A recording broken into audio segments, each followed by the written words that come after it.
Hi everyone and welcome to Tumamina Teaching. You're tuned into your fourth lesson. In this lesson we are going to discuss the Second World War in the European sphere as well as in the Pacific sphere, starting with the European sphere. But let me get my setup ready. I'm going to use this map over here, and a big shout out to Pigeon in a Nutshell for allowing me to use his map. I'm going to have a timeline here at the bottom starting at 1939, ending at 1945. For a more specific date you'll find it here at the top right. At the top left you'll get the estimated amount of casualties. Note that the Axis powers are led by Nazi Germany, and the Allied powers, you'll find that the USA are not there yet because they only joined the war later on. Then let's get some flags on the map for you to orientate yourself, and if I have footage it'll appear like that. I might use some stats, so I'm going to have a stat flash which will appear like that, and then any definitions I'll fly here at the bottom for you to write down if you want to. So this war was 6 years long, and a lot happened during those 6 years. What I did is I identified 12 major happenings, and I'm going to go through them each chronologically. Let's start with the invasion of Poland. This was the start of World War II in the European sphere, when Germany's Blitzkrieg, or lightning warfare, struck Poland without warning. A storm of tanks, planes, soldiers caught Poland off guard, leading to a swift defeat. In response, Britain and France declared war, officially starting World War II. Then for about a year, not a lot happened, but then Germany took on France, the Battle of France No. 2. Germany tricked the Allies by pretending to attack through Belgium. Meanwhile, their main army secretly moved through the thick Ardennes forest, a place the Allies didn't expect an attack to come from. In fact, the Ardennes forest proved to be no barrier at all to the techniques of Blitzkrieg. In a mere 3 days, the Germans reached the banks of the River Meuse, infinitely faster than the French could ever have believed. This clever move allowed the Germans to get around France's strong defenses, which was built to stop the German invasion. By surprising the Allies, the Germans quickly defeated them and took over France. During this invasion of France, the most famous evacuation in World War II happened, the evacuation of Dunkirk, which is number 3. As the German army encircled the Allied forces, the Germans pushed them up until the harbour of Dunkirk. The Allied troops were sitting ducks, and we see a great piece of heroism where over 700 boats of Britain came to save the soldiers, and over 300,000 soldiers were evacuated. A curtain of darkness hangs over the coast of Britain. The dark shadow of ships flash their signals to the shore. As dawn breaks, Pathé Gazette's cameraman is on a tiny merchant ship. He is risking his life to bring you the pictures. He is on his way to Dunkirk. Every few seconds he sees other ships returning, ships of all shapes and sizes, manned by sailors and merchantmen of Britain. Wireless operators are at their posts. Each ship is filled with the men of the BEF and of the French army in Flanders. They are on their way home from the hell that is Dunkirk. Since these pictures were taken, we have all heard the full story from the Prime Minister of how the Royal Navy, using nearly 1,000 ships, has brought back nearly 350,000 men. Now you are off burning Dunkirk. For a cinematic reference, you can watch the movie Dunkirk. This leads me to number 4, the Battle of Britain. This was a battle in the skies between two air forces, the Royal Air Force, the RAF, and the Luftwaffe, the German Air Force, and it was a massive battle.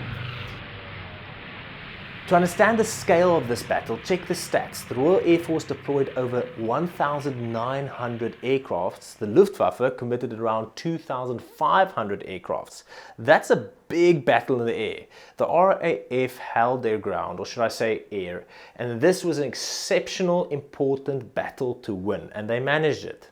Now number 5, the Nazi Empire at its strongest, 1940 to 1941. Although Nazi Germany failed to take Britain, they controlled much of continental Europe, showcasing its peak strength.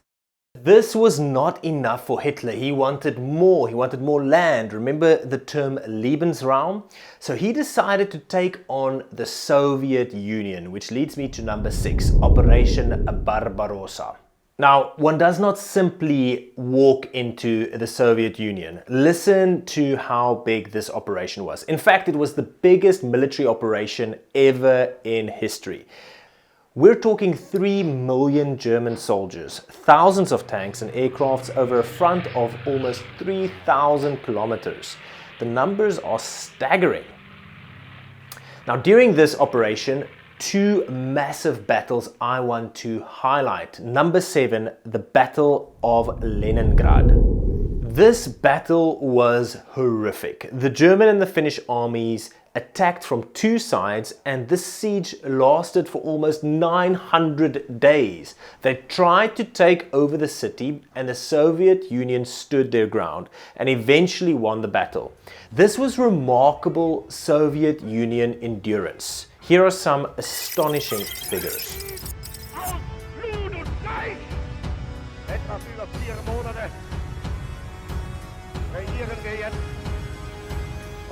And then the second battle I want to mention is the Battle of Stalingrad. Now, if you ask me, this was the turning point for the Allies. So the German forces wanted to take Stalingrad, but the Soviet Union cut them off, isolating the German forces.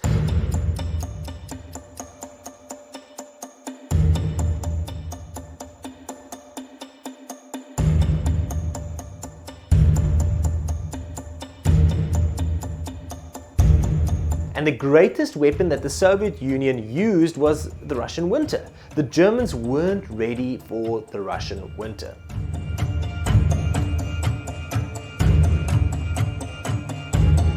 And the losses were staggering.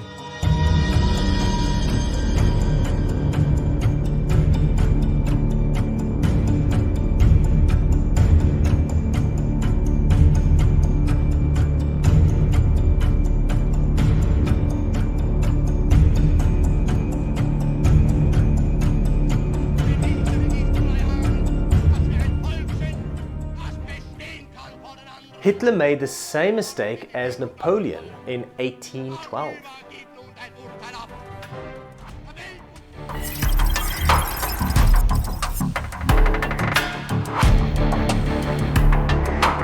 So those were the major battles that I wanted to highlight in this Operation Barbarossa. But I'm going to take the timeline slightly back to 1941. 1941, we find Pearl Harbor. This is when Japan attacked the USA. They decided to attack first, and they attacked Pearl Harbor, a very strategic harbor. And this forced the USA to join World War II. So the USA was considered the sleeping giant, and when they entered World War II, this was a major game changer. For a cinematic perspective, watch this video clip out of the movie Pearl Harbor. Yesterday, December 7th, 1941, the United States of America was suddenly and deliberately attacked by naval and air forces of the Empire of Japan. Note that the USA fought in both spheres, the European and the Pacific sphere. Now with the USA joining the Allied forces were much stronger. Think of an arm wrestle, you know, you have somebody defeating somebody else, and then there's an extra hand coming in and helping them defeat their enemy. And this is what happened when the USA joined the forces. Now let's start with the Italian campaign. So now that the USA joined the war, they started carving their way to Berlin. The demise of the Nazi Reich came through three fronts. The Soviet Union rushing from the northeast, making their way to Berlin, and then the USA fighting from Italy, working their way northwards to Berlin. But now the third front, this is the Western Front. Now, if I have to single out one day, one remarkable day in World War II, it must be D-Day. The Allied invasion of Normandy, a turning point in the war, leading to the liberation of Western Europe.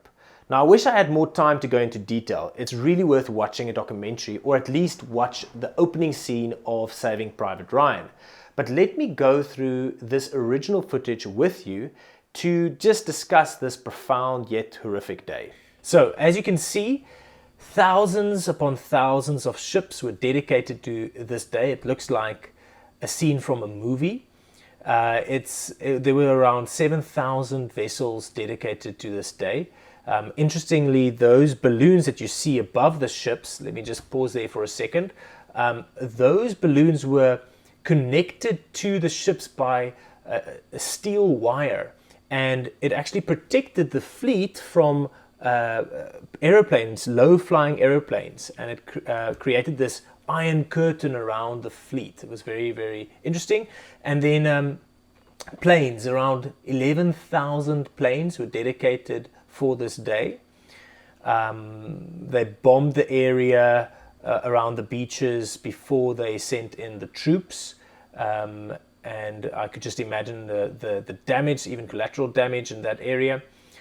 Paratroopers, thousands upon thousands of paratroopers were sent behind enemy lines. It was incredibly heroic, but incredibly dangerous, and the survival rate of the paratroopers were fairly low. But these infantry, when that door opened, they were met with severe gunfire from concrete bunkers, and they had to storm these bunkers. This is a view from the German perspective. You can see that beach and the length of that beach, and then they met this machine gun. Let me just pause there. This is the MG42. It was a severely feared machine gun. It was nicknamed Hitler's zipper because of the sound that it made. It made this zoot, zoot sound. And very feared. The rate of fire was extremely high. It was very deadly. And then, as you can see, the doors open and they had to charge these bunkers. And many of them didn't make the end of the beach. And the cost of this day was to achieve this. This is the final, this is what they aimed to do, to create a stronghold on the beaches in Nazi-occupied France, to attack from that point further. And then number 12, the race to Berlin, the heart, the epicentrum of World War II. The Allies, mostly Americans, fought from the west, and the Soviet Union fought from the east. And they raced to the heart of Nazi Germany to take Berlin. And at this point, Hitler shot himself, which marked VE Day, Victory in Europe. Okay, remember, those were the major happenings in the European sphere. Let's move over to the Pacific sphere. So when did World War II start in the Pacific sphere? Well, it depends how you see it. Some would say it started in 1931 when Japan invaded China. Others would say no, it started in 1941 when Japan took on the USA by attacking Pearl Harbor. So I'm going to take it from 1941 when Japan attacked Pearl Harbor. When it comes to the war in the Pacific, these were the major battles. Most notable, the Battle of Midway. This was a very important win for the USA, where they managed to defeat a stronger Japanese fleet. I don't have time to go into detail, but I would recommend this channel where they go through this whole battle in great detail. For a more cinematic perspective, you can watch the movie Midway. So the war in the Pacific was marked by naval battles and island hopping, island warfare. And these battles were very, very severe. And a movie that captures the severity of these battles is the movie The Thin Red Line. The most important island that the USA took over was the island Iwo Jima. This was a turning point as the island had an airfield in a very strategic position. This is also where this photo was taken. This is probably the most iconic photo of World War II. And then the end of World War II, when the US bombers flew over Japan and dropped 2 atomic bombs, one on Hiroshima and one on Nagasaki. This led to Japan's surrender. Japan's formal surrender took place on September the 2nd, 1945, aboard the USS Missouri, an American battleship anchored in Tokyo Bay.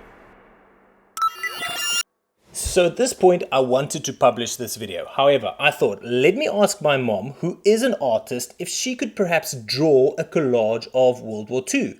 And she did it. She spent hours on it. And then we added some original footage, a timeline, some epic music, and voila, we have a visual representation of World War II in a summarized form. So if this helped, type there in the comment section, "Dankie Tannie," and thank my mom.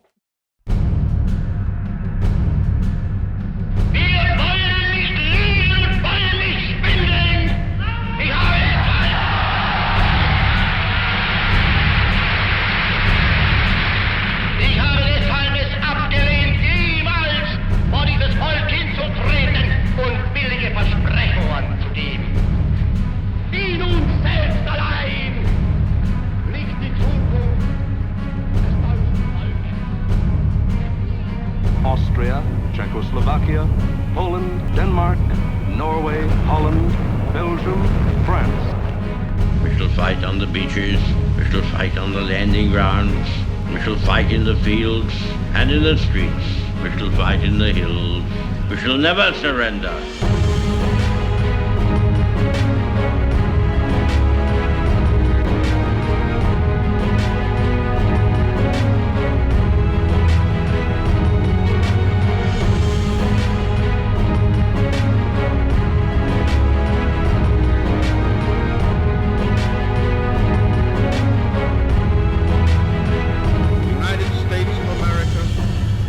Suddenly and deliberately attacked on the Hawaiian island has caused severe damage.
And that marks the end of this quick summary of World War II in the European and the Pacific sphere.